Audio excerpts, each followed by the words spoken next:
एक house wife हूँ, मगर मेरे ख्वाबों, जज्बों और सलाहियतों की कोई हद नहीं है। मैं अपने घर को एक पुरसकून और मोहब्बत भरा मकाम बनाने के लिए दिन रात मेहनत करती हूँ। मेरी नहीं बल्कि सब ख़वातीन की सबसे बड़ी ताकत इनका यकीन, सब्र और खुलूस है। हम हाउस वाइफ ना सिर्फ अपने ख़ानदान की देखभाल करती हैं बल्कि अपने वक्त को मौसर अंदाज में इस्तेमाल करके खुद को बेहतर बनाने की कोशिश भी जारी रखती हैं। मेरा मानना है कि एक हाउस वाइफ सिर्फ घर तक महदूद नहीं होती बल्कि वो ख़ानदान की बुनियाद, बच्चों की पहली दरसगाह और माशरे की असल ममार होती है। मैं अपनी ज़ात पर फ़ख्र करती हूँ क्योंकि मैं जानती हूँ कि मेरी मेहनत मेरे घर के हर फर्द के लिए कामयाबी की बुनियाद है। मैं अपने ख्यालात, नज़रियात और फैसलों में खुद मुख्तार हूँ और मैं चाहती हूँ कि हर औरत अपनी ताकत को पहचाने और ज़िंदगी में इत्मीनान से आगे बढ़े। बिस्मिल्लाहिर्रहमानिर्रहीम। अस्सलाम वालेकुम। कैसे हैं आप सब लोग? उम्मीद करते हैं आप सब लोग ठीक ठाक खैरियत से होंगे। Welcome back another vlog. और साथ ही साथ मैं अपनी डेली रूटीन भी आपके साथ शेयर करूँगी कि आज मैंने दिन भर में कौन से काम किए। आज मेरी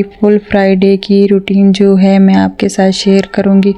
यहाँ मैं बच्चों के लिए नाश्ते के बाद मिल्क शेक बना रही थी, तो बच्चों की सेहत के लिए ना बहुत ही मुफीद होता है। हमारी ख़वातीन की यही कोशिश होती है कि हमारे बच्चे, हमारा हस्बैंड हमसे खुश हो जाए और हमारा घर ऐसे जन्नत का गहवारा बन जाए, और सारा दिन इसी कोशिश में ही लगी रहती है। उनके लिए खाना बनाओ, उनके लिए कपड़े प्रेस कर लिए, उनके लिए तैयार हो गए, बच्चों को तैयार कर लिया, उनके काम, छोटे छोटे कामों का ख्याल रखा, और यही करते हुए हमारा पूरा दिन गुजर जाता है और हमें मालूम भी नहीं होता। इसमें हम किसको भूल जाते हैं? खुद अपने आप को ही भूल जाते हैं, जो हमें नहीं करना चाहिए। देखिए, मैं भी एक हाउस वाइफ हूँ, लेकिन मेरी मुकम्मल शनाख्त, मेरी जिम्मेदारियाँ सिर्फ बावर्ची खाने तक महदूद नहीं बल्कि मैं एक मैनेजर और उस्ताद, एक लीडर और एक रोल मॉडल भी बनना चाहती हूँ। किसके लिए? अपने बच्चों के लिए, अपने हस्बैंड के लिए। ये तो नहीं कि सारा दिन घर के कामों में ही उलझी रहूं और खुद को भूल जाऊं। तो साथ साथ हम घर के काम भी करते हैं और अपने केयर भी करते हैं। जब तक हम अपनी केयर नहीं करेंगे तो घर वाले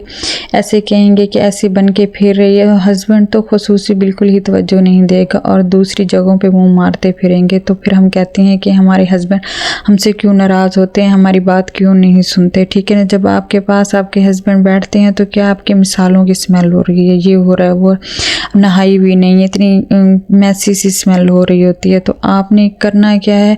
अब उनके आने से पहले खुद को तैयार किया करें, घर के काम कंप्लीट करें। जितनी अपनी टाइम टेबल बनाएंगे ना, उसके हिसाब से ना आप खुद को भी मैनेज करेंगे और अपने आप को भी। जब तक आप अपनी सेल्फ केयर नहीं करेंगे तो आप खुद को ना अपने घर को सही तरह से मैनेज नहीं कर सकेंगे, क्योंकि एक डिप्रेशन ही रहता है। जब आप खूबसूरत होंगी, प्यारी लगेंगी, तो ज़रूरी है कि जब हमें खुद को ही प्यारा लगना चाहिए। जब हम अच्छे कपड़े पहनेंगे, अच्छी तैयार होंगी, तो जब हमें एक ना सेल्फ कॉन्फिडेंस जो आपकी घरेलू यानी कि हाउसवाइफ की ज़िंदगी है ना, इसको कमज़ोरी ना बनने दे बल्कि ताकत बनाए। जैसे आप अपने बच्चों की केयर करते हैं, छोटे होते हैं, इसीलिए आपकी वालदा आपकी केयर करती थी, फिर आपने खुद करनी सीखी, फिर आपकी शादी हो गई, फिर बच्चों से पहले तो आप अपनी केयर करती थी। जैसे ही आपकी शादी हुई, आप अपनी केयर करनी छोड़ दी और ये डल होते होते ना आप एक मासी बन गए। ठीक है ना? मासी से बन के हटने से अपनी केयर करें। शाम को जो भी आप रूटीन होती है उसको निपटा के अपनी सेल्फ केयर जो होती है ना, अपनी रेमेडी वगैरह, जो भी आप क्रीम वगैरह यूज़ करती हैं ना,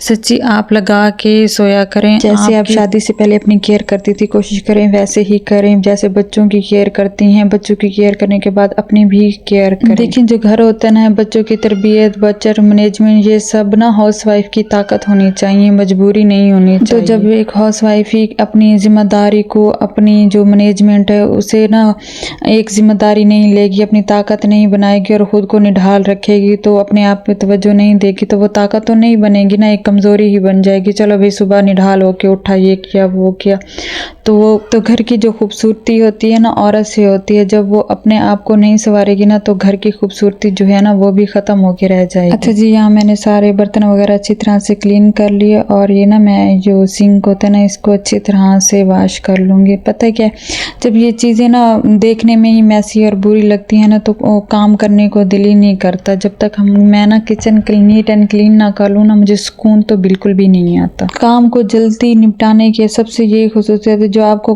काम मुश्किल लगते हैं ना, वो तो सबसे पहले ही किया करें, और जो बाकी काम होते हैं ना, वो बंदा एंजॉय करके ही कर लेता है और वो इजीली इतनी आसानी से हो जाते हैं ना कि पता भी नहीं लगता। और मेरी तरह जिन बहनों के छोटे छोटे बच्चे हैं ना, उन्हें काम करने में थोड़ा सा टाइम तो लगता होगा, लेकिन जब मैनेजमेंट बंदा कर लेता है ना तो फिर कोई देर नहीं लगती और काम ऐसे मिनटों में हो जाते हैं। अच्छा जी, खुद इत्मीदी कर रहा है। अच्छा, हम औरतें होती हैं ना, सारा दिन काम में लगी रहती हैं और खुद पे बिल्कुल तवज्जो नहीं देती हैं, जिसकी वजह से ना हशर बेहशर हो जाते हैं। खुद से मोहब्बत जब तक नहीं करेंगे ना, दूसरों की मोहब्बत में तो पड़े रहते हैं कि हमारे हस्बैंड ने हम पे तवज्जो नहीं दी, जो भी है कि उनकी मोहब्बत में रोग लगा के खुद को बैठ जाती हैं और इसने मुझे ये कह दिया, उसने मुझे वो कह दिया, हस्बैंड को ये नहीं कहना चाहिए था, हस्बैंड को वो नहीं कहना चाहिए था। वो बातें हमने ना साइड पे रख देनी है। जब तक ना आप खुद से मोहब्बत नहीं करेंगे तो दूसरे आपसे कोई भी मोहब्बत नहीं करेगा और किसी को कोई फ़र्क भी नहीं पड़ने वाला कि आप अपनी केयर करती हैं, आप अपने आप को मतलब अहम समझती हैं कि नहीं समझती। जब मैं खुद को अहम समझूंगी तो दुनिया भी मुझे अहम समझेगी। देखें, जब मैं अपने आप को इग्नोर करती रहूँगी तो दूसरे मुझे क्यों इम्पोर्टेंस देंगे, क्यों मेरी वैल्यू को समझेंगे? कोई भी नहीं समझेगा। जब मैं साइड पे हो जाऊंगी तो कोई भी नहीं कहेगा कि आप आओ, आपको हम अहमियत दे रहे हैं, आपको ये कर, नहीं, कोई आपकी केयर करे ना करे, आपने खुद को अपने इस काबिल बनाना है कि अपनी केयर खुद करें। जब आप खुद की केयर करेंगे तो आपके हस्बैंड और बच्चे आपसे इतनी मोहब्बत करेंगे कि आप खुद ही हैरान रहेंगे। क्योंकि हमने क्या करना था, हाउसवाइफ ने अपने बच्चों और अपने हस्बैंड के लिए ही सारा दिन गुजारती, उनके लिए खाना बनाना, उनके लिए कपड़े प्रेस करना, उनके लिए जगह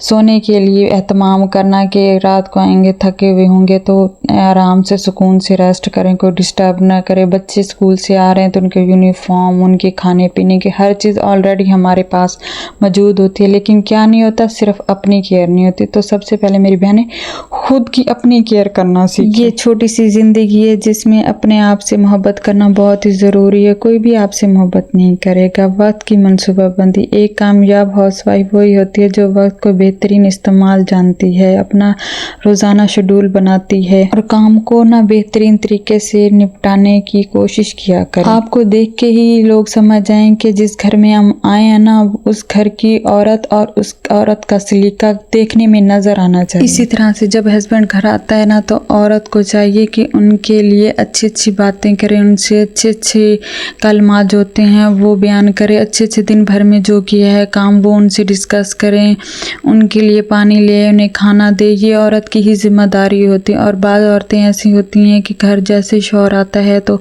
दूसरों की शिकायत लेके बैठ जाती हैं, जिससे घर का माहौल ना डिस्टर्ब हो जाता है। तो आपने इन चीज़ों को बिल्कुल ही अवॉइड करना है और ख़ुद की सेल्फ केयर लाजमी करना है। मैं बार बार कह रही हूँ। देखें, ये है हम हाउसवाइफ जितनी भी है ना, एक्सपीरियंस से ही बात करती हैं, ऐसे मुँह उठा के कोई बात नहीं करता। वो मेरी बहनें जिनकी बिल्कुल न्यू शादी हुई होती है और बिल्कुल सेपरेट ही हो जाती हैं, तो सेपरेट तो चलो अच्छी बात है, लेकिन ना खुद को मैनेज नहीं कर पाती, क्योंकि माँ बाप के घर में इतने नाज नखरे उठाए जाते हैं कि काम करने की क्या, उठ के पानी पीने की भी ज़रूरत नहीं पड़ती, हाथ में ही गिलास थमा दिया जाता है। तो जब हमारी शादी होती है ना तो वो पानी भी हमने खुद भर के पीना होता है, बल्कि दूसरों को भी पिलाना होता है। पहले हस्बैंड को ये नखरे उठाने पड़ते हैं और फिर साथ साथ हमारे बच्चे हो जाते हैं, उनके भी नखरे उठाने पड़ते हैं और जो जिम्मेदारियाँ बढ़ती और एक दिन हम मैच्योर ख़वातीन बन जाती हैं। उन पे फिर किसी चीज़ का ही असर नहीं होता, चाहे वो सख्त से सख्त अल्फाज ही क्यों ना हो। ख़वातीन हर चीज़ को सब्र तहम्मुल से बर्दाश्त करती हैं और करनी भी चाहिए। क्या करें, घर बसाने के लिए हर